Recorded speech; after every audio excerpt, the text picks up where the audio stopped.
ఈ సందర్భంగా న్యాయస్థానాన్ని కోరారు.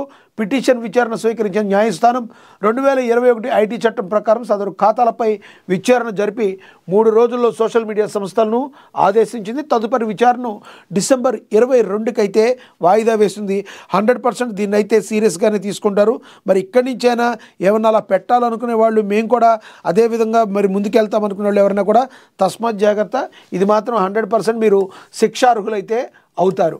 ఇక మనం చూసాం తెలంగాణలో ట్రంప్ కంపెనీ 1,00,000 కోట్లు పెట్టుబడి పెట్టేందుకు రెడీ అయ్యింది.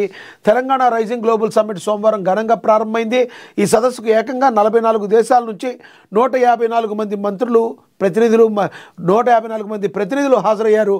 మొదటి రోజే రాష్ట్రానికి 1.88 లక్షల కోట్లు పెట్టుబడులు వచ్చాయి. డీప్ టెక్నాలజీ, గ్రీన్ ఎనర్జీ, ఏరోస్పేస్తో సహా పలు రంగాల్లో వివిధ కంపెనీలతో ప్రభుత్వం ఒప్పందాలు కుదుర్చుకుంది. ఈ సదస్సులో ట్రంప్ మీడియా టెక్నాలజీ సంస్థ డైరెక్టర్ ఎరిక్ చేసిన ప్రకటన అందరి దృష్టిని కూడా ఆకర్షించింది. వచ్చే 10 ఏళ్లలో ఫ్యూచర్ సిటీలో తెలంగాణలోని ఇతర ప్రాంతాల్లో 1,00,000 కోట్లు పెట్టుబడులు పెట్టనున్నట్లుగా ప్రకటన చేయడం చర్చనీయాంశమైంది. ట్రంప్ కంపెనీ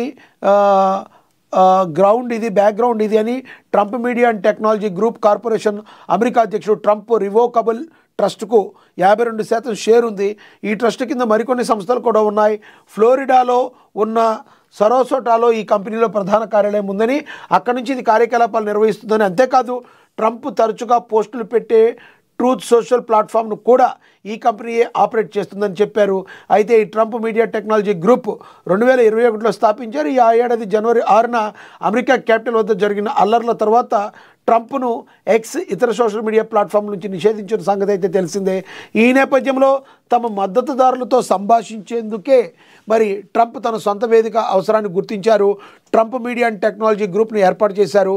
ఈ company digital world acquisition corporation అనే స్పెషల్ పర్సన్ అక్విజిషన్స్ కంపెనీతో విలీనమైన తరువాత 2024 మార్చి 26న నాస్డాక్ ఎక్స్చేంజ్లో DZT అనే టిక్కర్ గుర్తుతో పబ్లిక్గా లిస్టు చేయబడింది. మరి ఒక రకంగా చెప్పాలంటే మరి ట్రంప్ గ్రూప్తో ఈ రకంగా మరి ఇంత 1,00,000 కోట్లు పెట్టుబడులు రావటం అంటే ప్రకటించడం అంటే మాటలు కాదు. ఇది కార్యరూపం దాల్చి మరి తెలంగాణకు మంచి పెట్టుబడులు రావాలని మనందరం కూడా ఆహ్వానిద్దాం. ఇక వికసిత్ భారత్ దిశగా తెలంగాణ మహిళా సంఘాలకి ఇచ్చామని ఈ సందర్భంగా ఆయన గుర్తు చేశారు. వికసిత్ భారత్ దిశగా తెలంగాణ అని చెప్పారు. ఇది మాట్లాడింది గ్లోబల్ సమ్మిట్ను ప్రారంభించారు. గవర్నర్ జిష్ణుదేవ్ వర్మ నిర్దేశించుకున్న లక్ష్యాలకు అనుగుణంగా తెలంగాణ ముందుకెళ్తుందని గవర్నర్ జిష్ణుదేవ్ వర్మ వెల్లడించారు. సోమవారం ఫ్యూచర్ సిటీలో తెలంగాణ రైజింగ్ గ్లోబల్ సమ్మిట్ను ప్రారంభించిన గవర్నర్ ఈ సందర్భంగా మాట్లాడారు. వికసిత భారత్ దిశగా తెలంగాణ రైజింగ్ కొనసాగుతుందన్నారు. దేశ ఆర్థిక వ్యవస్థలో తెలంగాణ పటిష్టవంతమైన పాత్ర పోషించాలనే లక్ష్యంతో పనిచేస్తున్నామని, 2047 నాటికి $3 ట్రిలియన్ ఎకనామీగా మారాలని తెలంగాణ ప్రభుత్వ లక్ష్యమని ఆయన అయితే స్పష్టం చేశారు. ఇక బెంగళూరుతో హైదరాబాద్ నగరం పోటీ పడుతుందని, ఈ 2 మహానగరాలు ప్రపంచంతో పోటీ పడుతున్నాయని కర్ణాటక డిప్యూటీ సీఎం శివకుమార్ అయితే తెలిపారు. మనకు తెలుసు ఐటీ రంగంలో హైదరాబాదు బెంగళూరు ఏ రకంగా ముందుకు వెళ్తాయో, ఓ రకంగా చెప్పాలంటే హైదరాబాద్ సికింద్రాబాద్ ఏ రకంగా ట్విన్